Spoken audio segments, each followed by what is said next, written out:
C'est faux, papa. Tu dis à tout le monde que tu m'as payé mes études de ta poche. Mais j'ai les relevés de compte ici. J'ai contracté un prêt étudiant toute seule à 18 ans parce que tu m'as mis à la porte et tu n'as jamais versé un seul centime. Mais enfin, Marc, tu nous as dit que tu t'étais ruiné pour elle? C'est vrai, ces papiers? Ce ne sont pas vos affaires. Les preuves sont là, Marc. Qu'est-ce qui se passe? Petite ingrate! Comment oses-tu m'humilier devant ma propre famille? Tu n'es qu'une menteuse pathologique, je vais te détruire si tu continues. Vous voyez bien qu'elle est folle, ne la croyez pas! Regardez-le bien.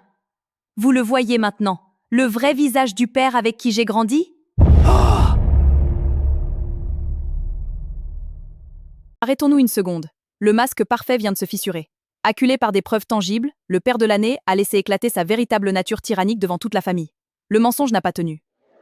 Bonjour, je suis Elisabeth. Aujourd'hui, on décode l'effondrement narcissique.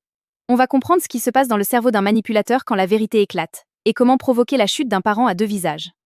La rage narcissique quand le masque tombe. Ce que vous venez de voir est l'une des scènes les plus terrifiantes mais les plus satisfaisantes de la psychologie.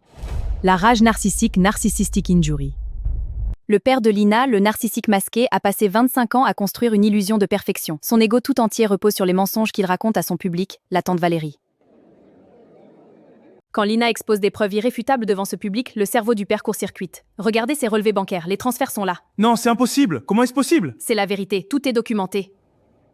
Puisqu'il ne peut plus manipuler la réalité avec des mots doux, son système de défense reptilien prend le relais. C'est l'agression pure. Il montre enfin son vrai visage à l'entourage. Le masque de saint a littéralement fondu sous la lumière de la vérité. La réaction de la tante Valérie est cruciale. Jusqu'à présent, l'entourage était sous emprise, refusant de croire Lina. Mais face à cette explosion de violence injustifiée, le doute s'installe. Les singes volants qui protégeaient le père aveuglément réalisent soudainement qu'ils ont été utilisés et manipulés pendant des décennies. Une prise de conscience brutale après des années d'aveuglement.